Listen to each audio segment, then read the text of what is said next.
Lost it out. Good morning and welcome to Worldwide Wisdom. Today we're going to learn about the surprising mission of the Jew. You see, what the Torah is not merely a book of stories, entertainment, a history of which the book of Genesis is far more compelling and far more interesting than the book of Leviticus, for example. No, the word Torah means life guide. It means a coach. It is the template for which we will experience success, fulfillment, and prosperity, where we find the fulfillment of our mission in this world. So when we read the stories of the Torah, especially the stories of our patriarchs and our matriarchs, it's then that we will find within them the lessons that we need in order to flourish, to prosper, and to succeed. How much more so the Rebbe tells us when it comes not just to the regular patriarchs, to the patriarchs, but even to Yaakov, who is the content of this week's Torah portion. Yaakov is known as Bechir Sheba'avos. He was known as the most special of the patriarchs. So when we enter into the stories, into the narratives of his life, that's what we're going to discover a tremendous amount of depth, of resource about our purpose in this world. In the Torah portion this week is Parshas Vayetzei. We encounter Yaakov, page 175. We start off with Jacob running away from his brother Esau, who's trying to kill him. He goes from Beersheba in the south of Israel. He goes to Haran, which is way up north in the Iraq region.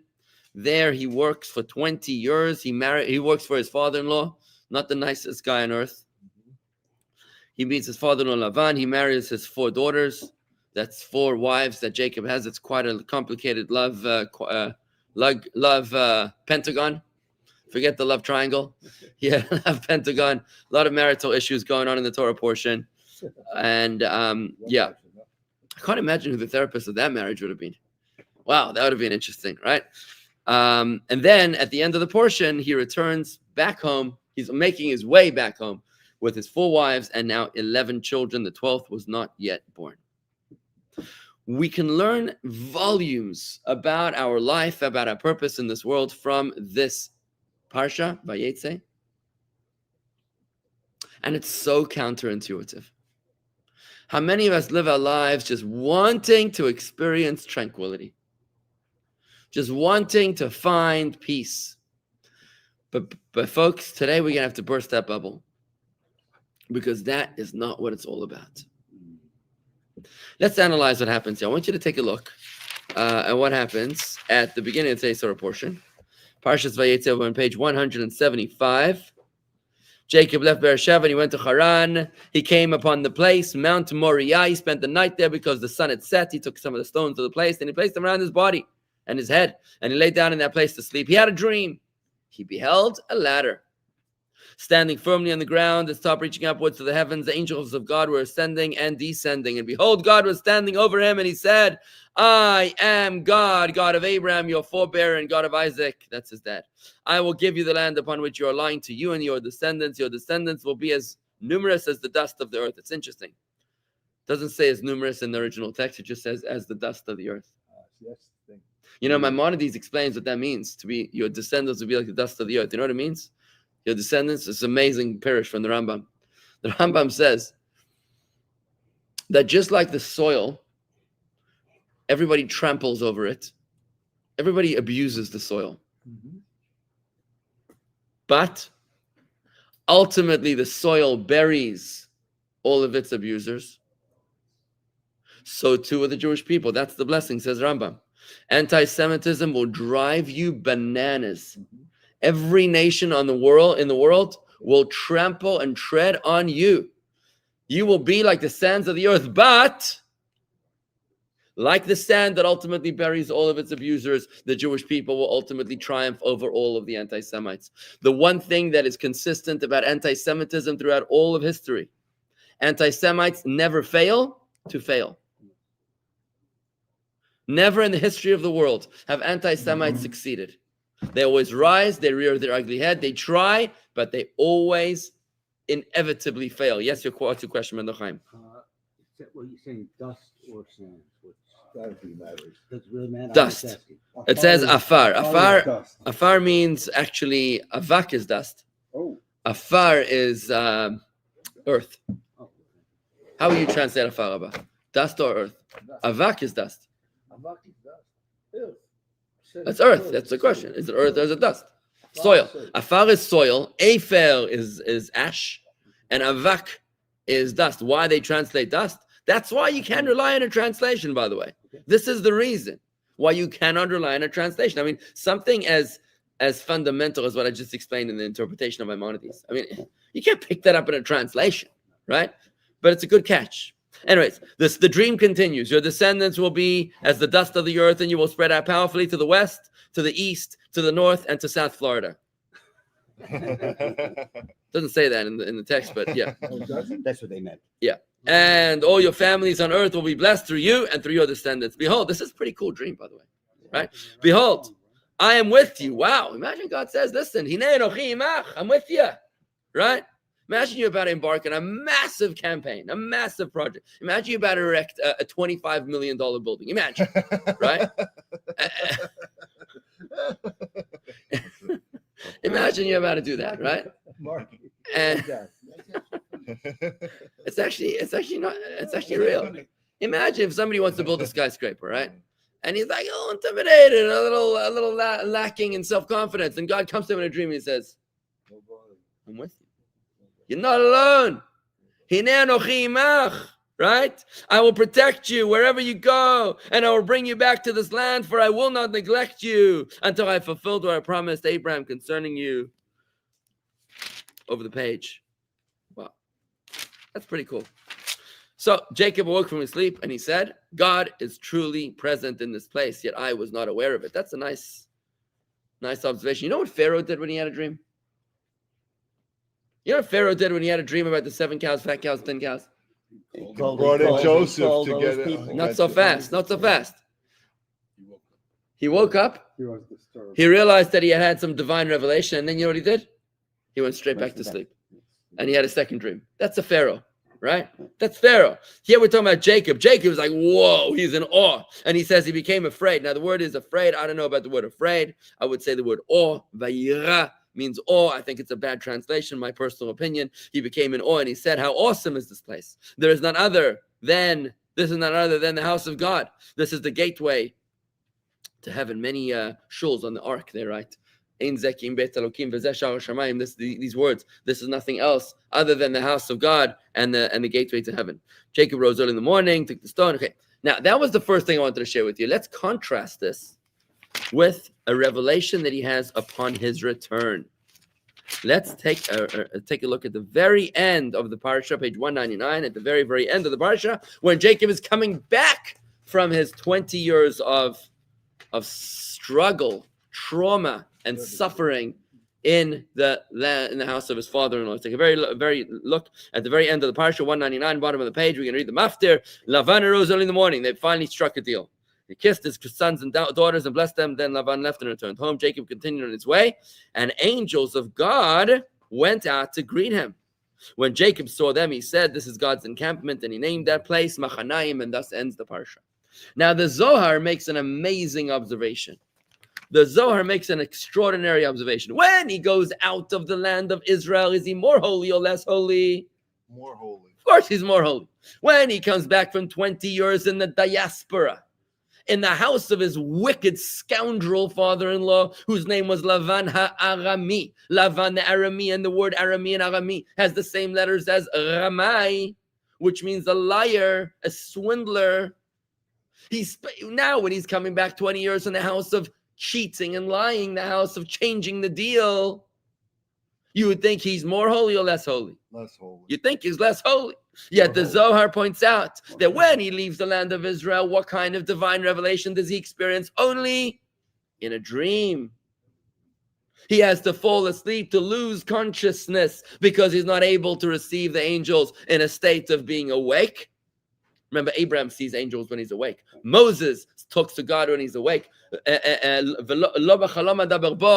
says about Moses, I didn't speak to him in a dream. I speak to Moses straight up. That's the greatness of Moses, right? What?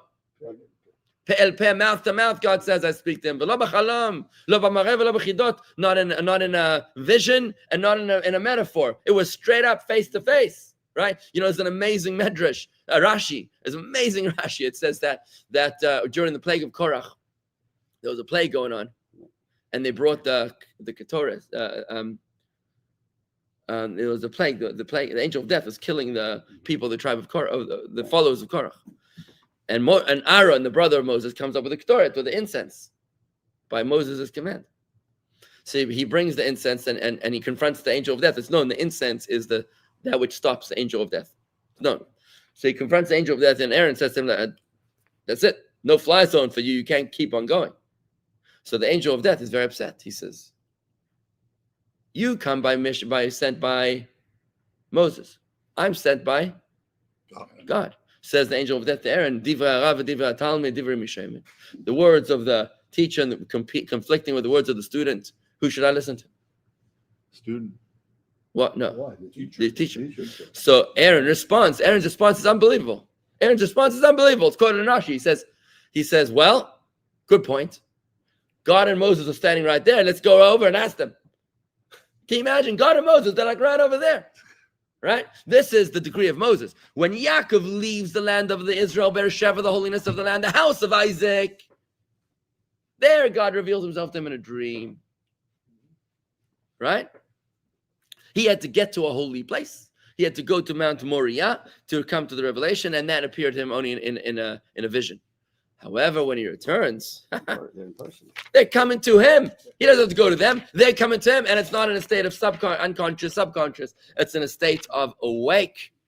That is a sensational revelation from the Zohar, when the Zohar is telling us that apparently the mission of the Jew is not to stay in the cocoon, the insulated cocoon of serenity, of safety, and of peace. Oh no, ships are far safer in the harbor. They're far less likely to sink when they're in the harbor. But a ship in the harbor serves no purpose. Ships weren't built to stay in the harbor. The purpose of the ship is to go out to sea. Yes, it's dangerous, and it might sink, and it might get hijacked by pirates. Yeah, it might hit the Bermuda Triangle, but that's not the purpose of the ship to stay in the harbor. It's got to go out there. And that is what the Zohar is pointing out to us. The mission of the Jew, what the template that we learned from Jacob, is don't stay in your saintly cocoon. That's not where you're supposed to be. You're not supposed to stay in yeshiva your entire life. You're not supposed to stay holding on to mommy's apron strings. You got to move out, pay the rent, get a car insurance, get a job, struggle through the challenges of life, because that is where you're going to find your ultimate purpose. And this is the trailblazing path that Jacob teaches us. He leaves the yeshiva to go to deal with an evil and cunning businessman. This ties in perfectly to what we learned yesterday about Tohu and Tikkun. We learned that who was higher, Jacob or Esau? Esau. Esau is higher because Esau has the Potential. We learned about who's higher, an animal or a human. Who's higher? It depends. In our plane, we learned yesterday that the human is higher than the animal. But who feeds who?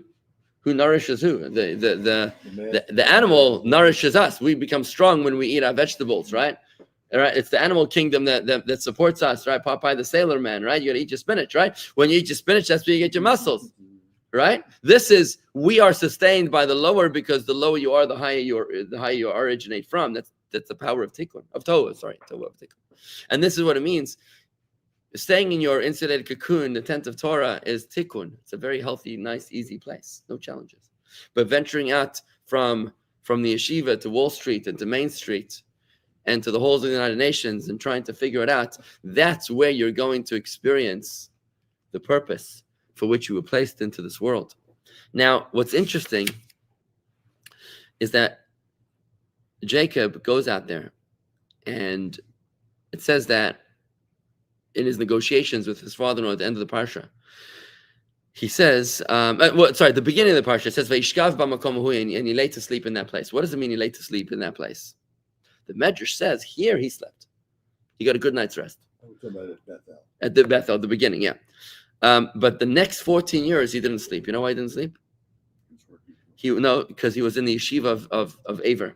He went, before he made it to Babylon, to Iraq, he first stopped off in the yeshiva of Shem and Aver, and there he studied Torah for 14 years without sleeping, day and night. Didn't get into pajamas. He didn't have a bed in the dormitory. He just learned Torah day and night, and if he had to put his head down, he put his head down, but he didn't get a good night's rest. In addition, he tells his father-in-law in the negotiations at the end of the parsha, he says, "Vatidad shnati meinai," and sleep was escaping from my eyes, because for the 20 years that I served you, that I worked for you, I did not sleep also. Now, we can understand, very much we can understand why he didn't sleep while he was studying Torah, right? Fine, because he was working really hard. But when it comes to working for his father-in-law, why did he not sleep? He was a day laborer. He wasn't working day and night. He was a day laborer. From here we learn a tremendous insight that the Rebbe points out to us about what exactly Jacob was doing in this place. He wasn't just leaving the Holy Land. He was descending into a pit of corruption. You see, at the very end of the parsha, Lavan tells Yaakov, he says, "You can't just leave." He says to him something quite amazing. He says, I'm trying to share with you what he says. He says over here, here. Go to page 197, at the very bottom of page 197. An amazing thing that Lavan tells Yaakov. It's very easy to miss it. Lavan responded and said to Jacob, this is at the middle of the negotiations at the end of the parsha. He says, what does he say to him? The daughters are my daughters, and the children are my children. The flocks are my flocks, and all that you see is mine. He says, the kids are mine, and the money's mine. Everything you have in mind.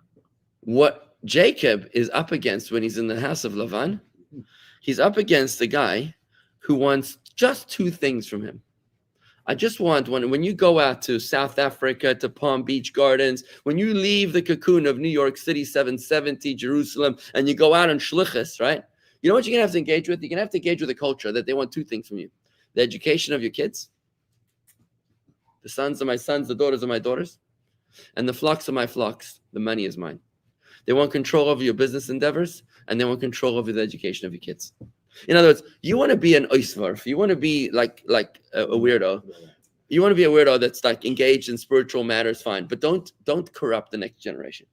Send them to our schools, educate them in our systems, immerse them in our culture, right? And then when it comes to money, you want to be spiritually connected to God, fine. We won't bother you. But when it comes to financial arrangements, you must subscribe to our values, in the culture that we live in today. This is very dominant in South Africa. In South Africa, well, very much in America too. How important is college today in America? Now it's getting more questionable. Right. Let's say before October 7th. It was always very. Before October 7th, how important was college, going to college? Very important. If you didn't go to college, you were like child abuse. If some parent didn't give you some prepaid college program, it was like child abuse. It means nobody loves you, right? If you had to pay for your own college, Nebuch, right? Yeah, Nebuch, fine. Like, poor guy. But obviously you have to go to college, because there's no way you could possibly survive without Ivy League, Stanford University, Columbia.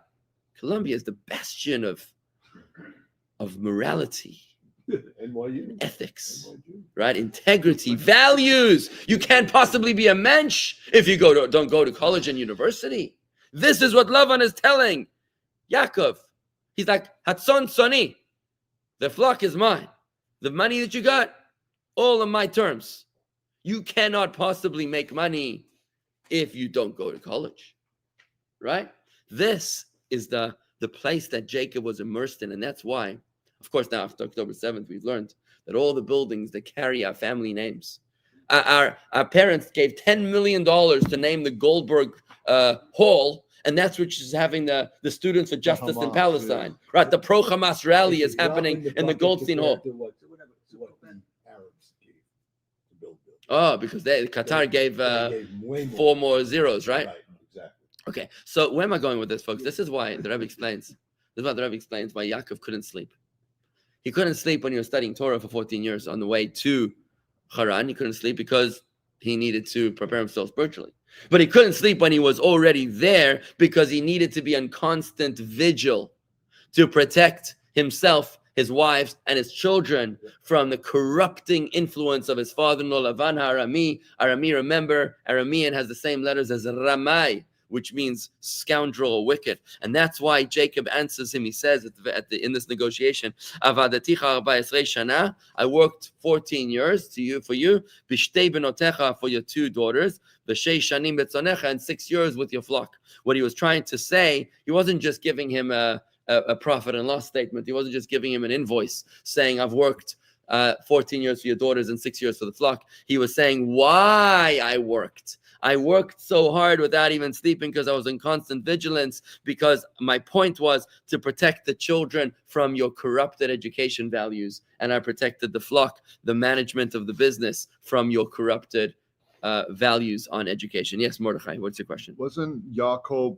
a slave to his father? No, he was not a slave. Okay. No. Slave. So back to the story. So let me just wrap this all up and So I say, have a question to ask you. okay, what's your question? Okay, on page 177, it says Jacob awoke from his sleep. In the next sentence, he said he became afraid. Okay. Can you comment on that? Yeah, I think I learned somewhere about the word afraid. He was afraid because he didn't realize the place he was sleeping was holy. And that's what he was afraid of. Not what? Why is that a reason to be afraid? I don't know, Rashi, yeah, that's what it says in Rashi. What does Rashi say? Let's see. This is very good, very scholarly. I got Rashi comments coming. This is good. Where's the verse over there? It's 17, right? 17. Let me look up the Rashi. Hold on. Then he Became said the afraid. next word, he says awesome. So he knew he was awesome. It wasn't that he was afraid of God. But right before that, it says, yeah, I did In the not- pasuk, it says, "Vayira vayamar mani rama kemazeh." What do you mean? He explains. He said, He "I was don't know." he was in awe, and he said, "How awesome is this Right. place?" He realized. Why would you be afraid?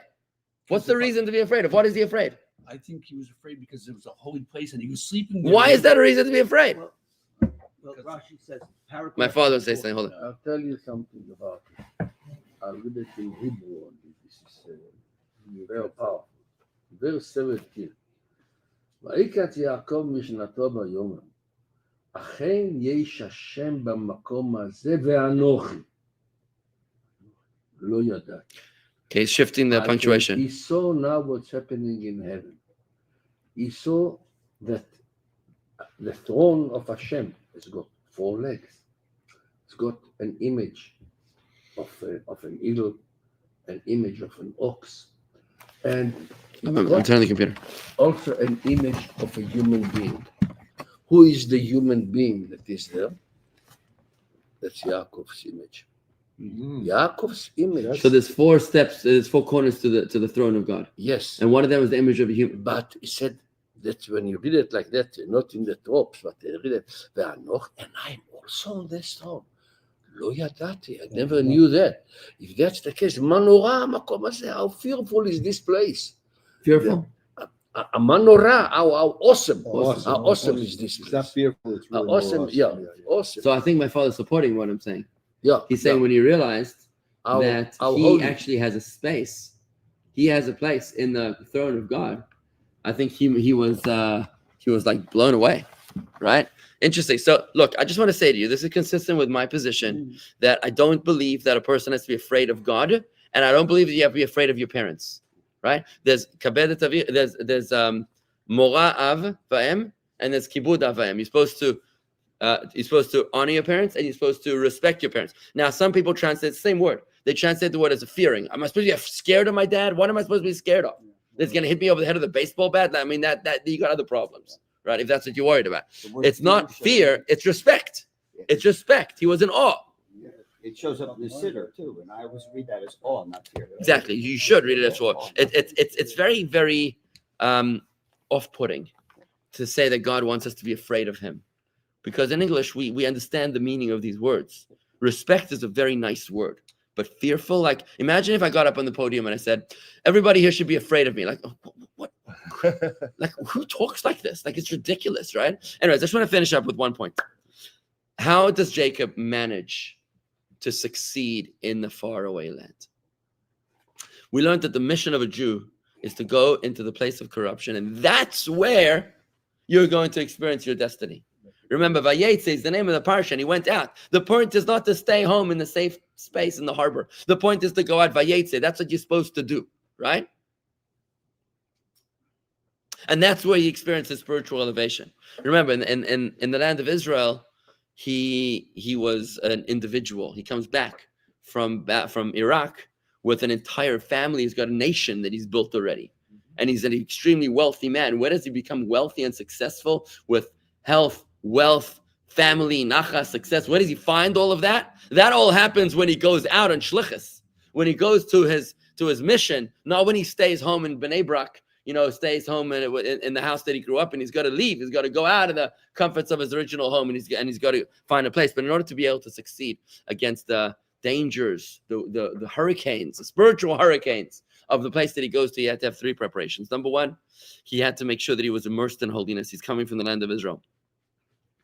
There in the land of Israel, he was he was an innocent man, a dweller of tents. He spent a lot of time immersing himself in holiness and Torah, in Torah study in the land of Israel.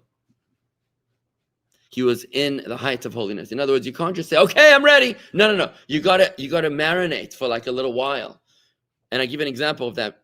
That's exactly what we're doing right now. As you're about to go out to the day, right? You've already experienced the cocoon of Torah this morning. We daven together, we like to fill in, we learn Torah, we argued a little bit, right? Sometimes we'll even say l'chaim, right? This is the beginning. This is Jacob preparing to go out. This is what we're doing every single morning as we begin our day, just like Jacob. The second thing he did is that he went to study Torah for 14 years. And he didn't just sort of casually check in and out on weekends, didn't check himself out on Shabbos off in order to go visit uncles and aunts. What he did was he stayed there for 14 years and he didn't let himself sleep. He was immersed in Torah study. That's what we're doing right now, guys. We're pushing ourselves. We're learning Torah. Look at this guy. He's got a chayinu in his hands. And he's quoting a Rashi. I mean, 5 years ago, would you believe that you'd quote a Rashi in a Torah conversation? Rashi does say that. It's amazing. It's amazing. This is what we're doing. We're learning Torah. He takes it with him when he travels. He's still arguing with me. No, it's not an argument. I want to ask you a point. No problem. So before he said he was afraid, said Yaakov awoke from his sleep and said, really, the Eternal's presence is in this place, yet I did not know. Rashi says, yet I did not know. For if I would have known, I would not have slept in such a holy place. Wonderful. Why? Why would he not have slept? Because it's also such a holy place. You don't sleep in a shul. If you knew, If he knew, During the rabbi's sermon. if he knew that God was standing right there, would he have fallen asleep? Of course not. So he was like, wow, this is unbelievable. I'm not trembling with fear. I'm overwhelmed with awe about the holiness of this place. That's the better language. Overwhelmed. How come all these years they didn't change that word? Because the people that translated the Chumash, they either didn't speak a good, no, they probably spoke good Hebrew. Today. I don't know. I don't do this. Don't talk to me. This is a new book. I'm going to do another one eventually. One day when I have enough time and money, I'll be able to do that. What? I'm going to run a publishing house. What? Because they copy it. Yeah, they copy it. Yeah. Anyways, finally, the final preparation he did, folks. The final preparation, guys. It says, Vayivga b'makom. This was at the very opening of the parsha. The second verse of the parsha, it says he came upon the place. Rashi points out, what does it mean, Vayivga b'makom?